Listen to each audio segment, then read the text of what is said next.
Bonjour Stéphane, lors de la dernière vidéo, tu as parlé de la nécessité de réduire les facteurs de risque et d'augmenter les facteurs de protection. Mais concrètement, comment un délégué à la protection des enfants peut-il faire cela? Bonjour Philippe, c'est vrai que lors de la dernière vidéo, on a parlé des facteurs de risque et des facteurs de protection et tout ce qui pouvait être dangereux pour les enfants.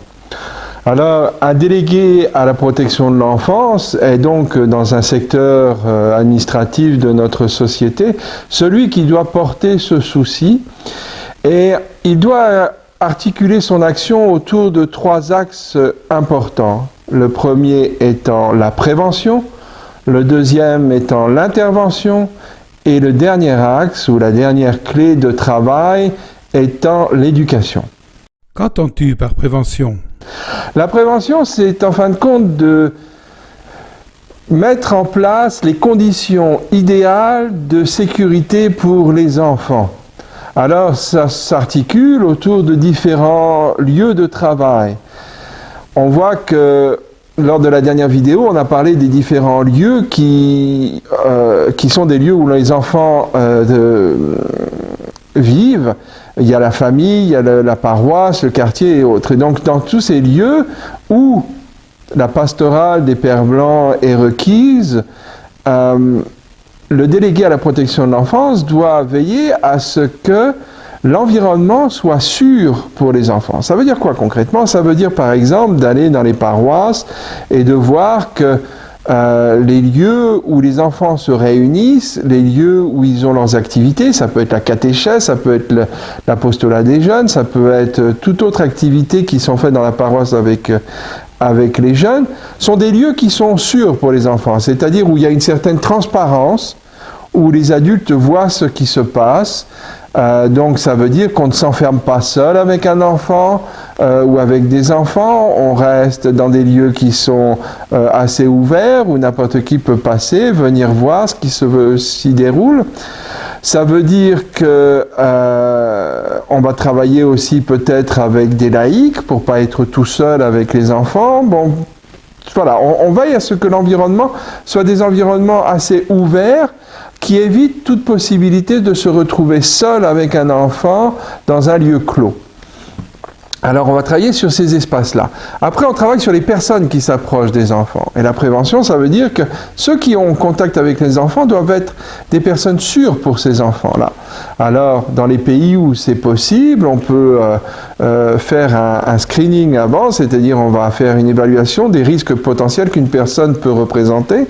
On peut demander par exemple dans les pays où c'est possible un casier judiciaire pour voir s'il n'y a pas d'antécédent criminel à une personne qui va s'approcher des enfants.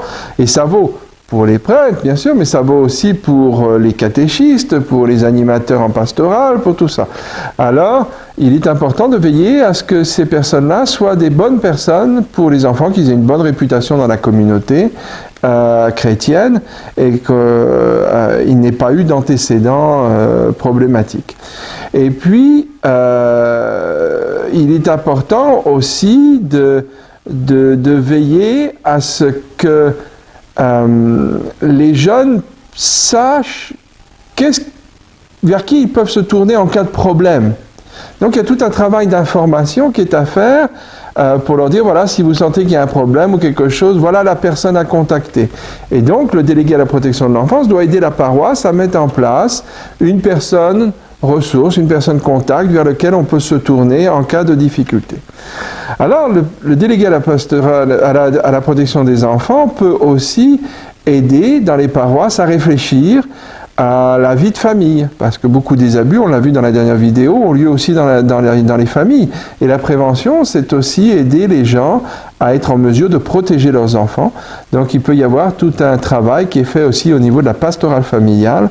Donc voilà, ce sont les axes, on travaille sur la famille, on travaille sur le lieu, paroisse, les lieux d'activité avec les enfants, et puis on travaille avec les personnes qui s'approchent des enfants pour choisir des personnes qui sont saines et qui ne présentent pas de risque.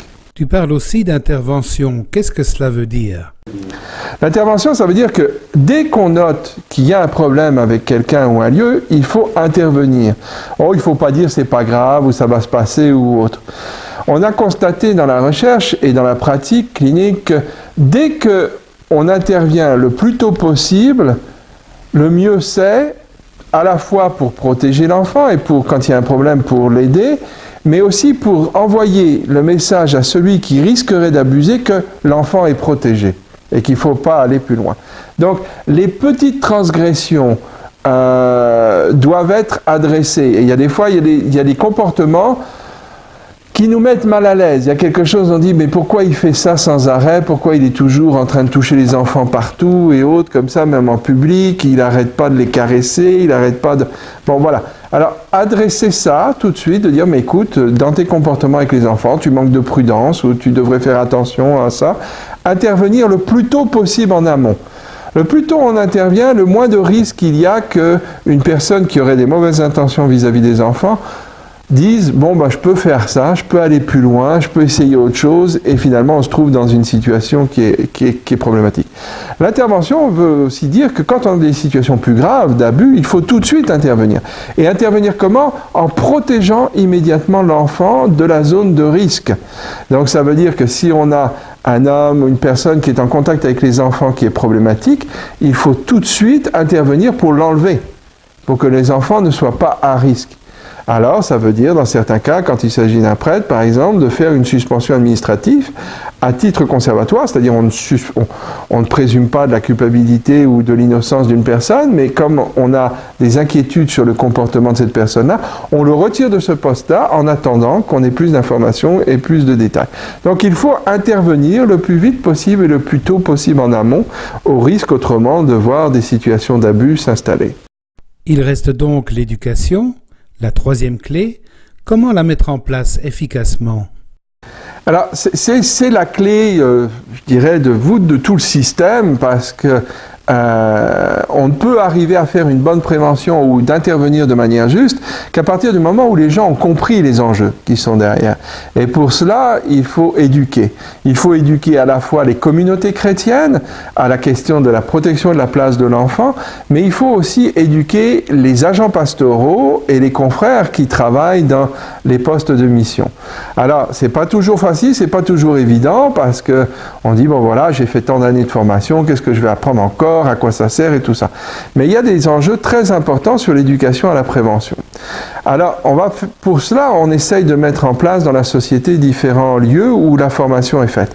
D'abord, la formation des délégués à la protection de l'enfance. On a mis dans un partenariat avec le Centre pour la protection des enfants de la Grégorienne des parcours de formation pour les délégués à la protection de l'enfance. Mais ces délégués sont chargés sur le terrain d'aider les paroisses à mettre en place des formations. Et certains le font très très bien. Par exemple, certains de nos confrères qui organisent des camps d'été avec les enfants prennent tous les animateurs pastoraux et leur donnent une formation sur le respect des frontières de l'autre et tout ce que cela concerne.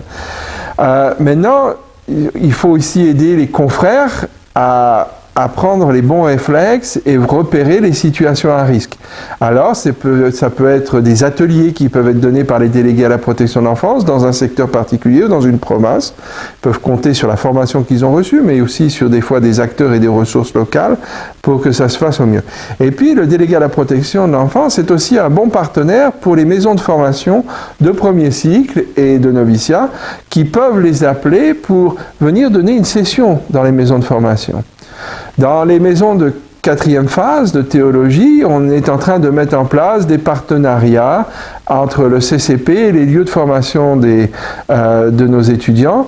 Et moi-même, je passe dans certaines maisons pour donner des séminaires et des formations sur ces questions-là. Donc voilà, toute cette éducation, c'est pour vraiment amener un changement de culture où la prévention devient quasiment un réflexe et où on n'a pas peur de dire et de protéger les plus jeunes. C'est vraiment tout l'enjeu de ce travail, d'arriver à faire que toute l'Église devienne un lieu sûr pour les enfants. Et ça commence chez nous, chez les missionnaires d'Afrique. Merci Stéphane. Au mois prochain. Au mois prochain, Philippe. Avec plaisir.